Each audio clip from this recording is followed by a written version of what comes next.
Isso é escrever. Tira sangue com as unhas. E não importa a forma, não importa a função social, nem nada. Não importa que, a princípio, seja apenas uma espécie de autoexorcismo, mas tem que sangrar abundantemente.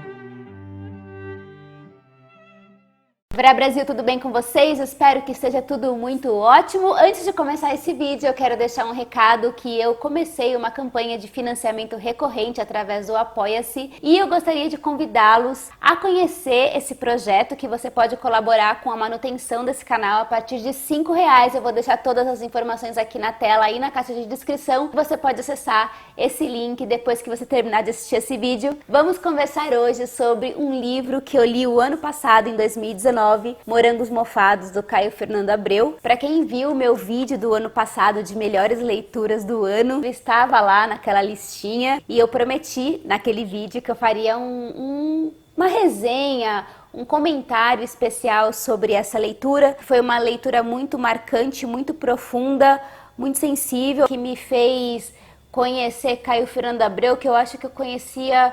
Aliás, eu ainda continuo sem conhecê-lo muito bem, mas eu acho que foi um ótimo ponto de partida para mergulhar na literatura dele. Esse livro aqui, ele foi lançado em 1982. Em 95 ele teve uma revisão, que foi o próprio Caio que fez essa revisão na gramática, em algumas coisas. E recentemente eu recebi esse livro aqui da Companhia das Letras. Ele está sendo relançado agora. O Caio Fernando Abreu, para quem não sabe, ele foi um escritor que era do Sul, ele era de Porto Alegre e ele faleceu muito jovem. Ele nasceu lá em 1948, se eu não me engano. Tem até uma biografia dele aqui no finalzinho, deixa eu colar para não falar bobagem. Ele nasceu no dia 12 de outubro de 1948 em Santiago do Boqueirão, atual Santiago, no oeste do Rio Grande do Sul, a 450 quilômetros de Porto Alegre. Mas ele viveu uma grande parte da vida dele em Porto Alegre, depois ele teve um tempo que morou em São Paulo, enfim. E ele escreveu bastante literatura, ficção,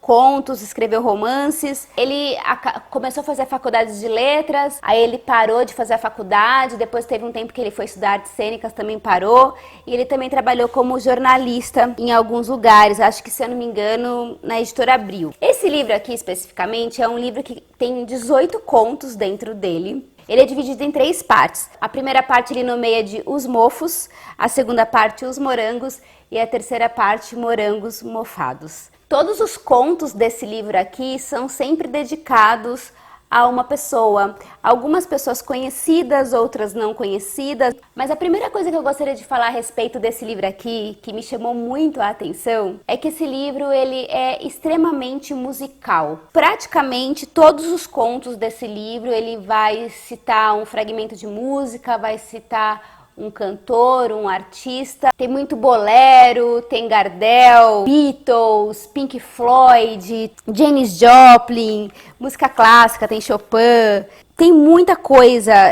Todos os contos têm uma pegada musical. Eu fui anotando esses contos na minha primeira leitura desse livro e quando eu fui me organizar para fazer a resenha, para a gente poder conversar aqui hoje, eu acabei fazendo uma playlist no Spotify, que eu vou deixar aqui na descrição para vocês, com todas as músicas que aparecem nesse livro aqui. Com exceção de uma música que eu não encontrei no Spotify, mas eu encontrei no YouTube, então eu vou deixar essa música aqui na descrição do vídeo, que é a música Nossas Vidas, da Dalva de Oliveira. Foi muito legal quando eu tava revisando as músicas e escutando no Spotify para fazer a playlist, relendo alguns trechos dos contos nos momentos em que ele cita essas canções, porque você mergulha no conto de um outro lugar. É impressionante a atmosfera que essas músicas dão pro conto, sabe? Eu acho que essa é uma das grandes qualidades dos contos do Caio, essa atmosfera que ele cria,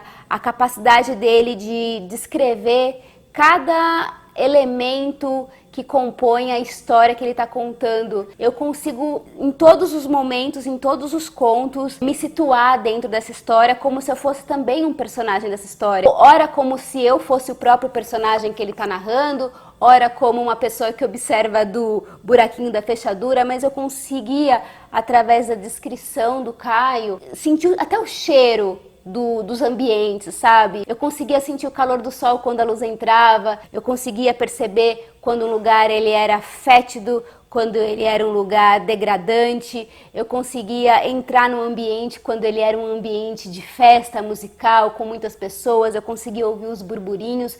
Então essa é uma qualidade do Caio excepcional. Isso fez com que eu mergulhasse em cada um desses contos de uma maneira muito profunda e muito facilmente, sabe? Eu entrava nos contos. Para não dizer que esse livro aqui eu gostei dele 100%, tem 3 contos apenas que eu não gostei, que eu li 2 vezes, eu não consegui sacar qual era desses contos, eu não entendi, talvez eu não esteja pronta, né? Eu acredito muito naquela coisa que a Clarice coloca no prefácio da Paixão Segundo GH, que esse livro é para almas já formadas, né? Ninguém tem a alma formada, obviamente, muito menos eu, mas eu acho que não tenho a alma formada para entender esses 3 contos que eu não entendi, ou talvez eles não sejam bons mesmo. Ninguém é inquestionável e maravilhoso e perfeito que a gente não fala assim, eu gostei de tudo, 100%, eu amo essa pessoa. Enfim, tá tudo certo, né? Tá tudo bem. É muito difícil falar de livros de contos, porque aqui nós temos 18 histórias, né? Então cada qual tem a sua característica, tem a sua narrativa, mas de uma forma geral, todos os personagens do Caio são personagens que têm uma solidão. Ele vai tratar os personagens de um ponto de vista existencial, filosófico. A gente tem aqui personagens que estão no seu limite, sabe? No limite da sua possibilidade como ser humano.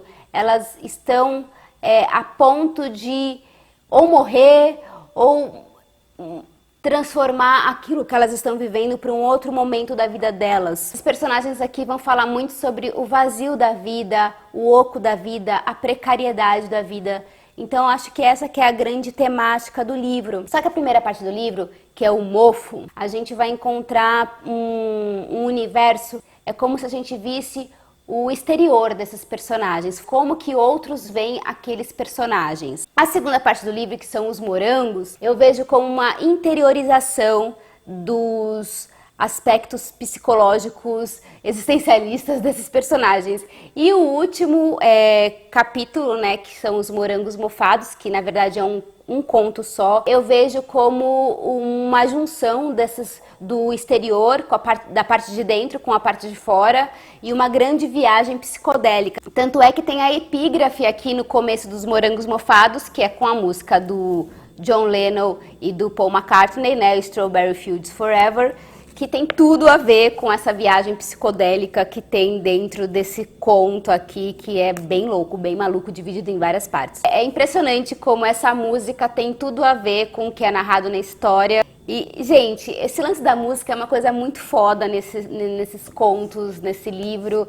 E eu vi algumas resenhas sobre o Morangos Mofados e ninguém comenta da questão das músicas. Além das referências musicais que tem dentro desse livro, ele tem muita referência de escritores que para ele eram importantes e tem inclusive passagens que faz uma homenagem a esses escritores. Tem uma passagem aqui que eu anotei, que eu coloquei, parece Clarice Lispector, é muito Clarice Lispector a forma como ele escreve em alguns momentos. Tem uma outra hora que ele cita Cecília Meirelles, tem uma outra hora que ele cita uma frase de um poema do Drummond. E no final desse livro aqui a gente tem alguns materiais muito bons, que a gente tem uma carta, né, que é uma carta que ele escreve para um amigo dele, que ele vai falar sobre o ato de escrever, sobre o que é a escrita para ele, que escrever é enfiar o dedo na garganta e vomitar tudo aquilo que está te incomodando lá dentro, que é esse trecho que eu li no começo do vídeo para vocês. É uma carta maravilhosa que ele escreveu em 22 de dezembro de 1979. E essa carta aqui é um desbunde de bonita. Eu reli algumas vezes porque tem fragmentos belíssimos e inspiradores para qualquer artista, para qualquer pessoa que trabalha com criatividade, com emoção, com sentimentos, enfim, é muito inspirador. Esse livro ele foi escrito na época da ditadura militar e tal qual uma época muito difícil de você manifestar o seu eu, quem você é de verdade. Eu fiquei pensando muito como que é você viver sufocado, como que você pode viver num mundo que você não tem o direito de ser quem você é, porque alguém pode vir e te prender a qualquer instante. Eu acho que a gente está tendo alguns lampejos do que pode vir a ser isso, com todas as censuras que a gente vem vendo por aí, né, enfim. Mas o Caio Fernando Abreu, ele era gay e vários romances aqui desse livro são de histórias homoafetivas. E é muito incrível saber que o Caio escreveu no momento que era ditadura militar, no momento que tinha essa repressão e que ele de alguma maneira extrapolou aquilo que ele era e dane-se, né, o que iriam dizer, o que iriam pensar, enfim, de alguma maneira ele conseguiu ser aquilo que ele era, né, e é tão difícil a gente ser quem a gente é. Tem um conto aqui chamado Terça-feira Gorda, um dos contos mais maravilhosos, na minha opinião, desse livro, que ele vai narrar a relação de dois caras que se encontram numa festa de carnaval, né, Terça-feira Gorda, né, a terça-feira de carnaval. E esse conto mostra, ao mesmo tempo, toda a eroticidade desse casal, do tesão que eles estão sentindo um pelo outro, ao mesmo tempo um cuidado um pelo outro, ao mesmo tempo como que duas pessoas que se conhecem ali naquele pequeno instante de uma terça-feira de carnaval, no meio de uma festa, como que elas podem explodir de amor e de potência e de paixão numa noite. E é um conto muito bonito até uma certa altura, é um conto muito sedutor, muito lascivo, né? Mas aí no final tem um final trágico, horrível, triste, um episódio de homofobia, um episódio de violência muito forte, é triste pra caramba. E esse conto, pra mim, ele é tão atual ao mesmo tempo e tão profundo, né? Que fala do poder dessa paixão de duas pessoas quando se encontram sem amarras, sem fingir uma coisa que não é pro outro.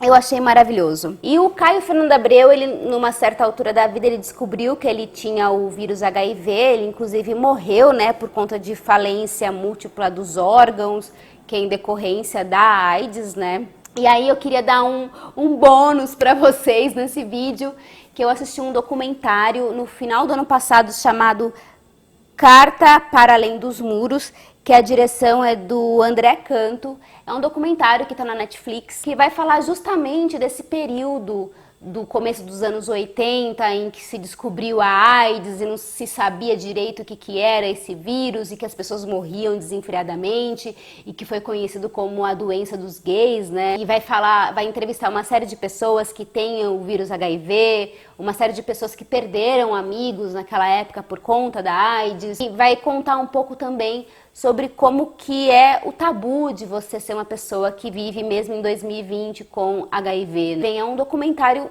excelente, maravilhoso, eu acho importantíssimo de ser assistido, porque a gente está tendo um aumento novamente do número de pessoas que estão pegando HIV. Gente, esse é o bônus desse vídeo. Eu acho que eu já falei pra caramba. Eu recomendo muito que vocês leiam Caio Fernando Abreu. Eu quero muito trazer outros vídeos falando sobre Caio. Eu acho que ele merece um vídeo de 50 fatos, por exemplo. Eu preciso ler mais coisas para poder fazer esse vídeo. Eu vou deixar aqui no box de descrição para vocês um link, caso vocês queiram adquirir esse livro, pelo meu link da Amazon. Quero também pedir mais uma vez, para você que chegou até aqui nessa parte do vídeo, para você não deixar de conferir a minha campanha no Apoia-se no link que eu vou deixar aqui na descrição e no primeiro comentário fixado. Muito obrigada, minha gente, um beijo imenso para vocês e até a próxima.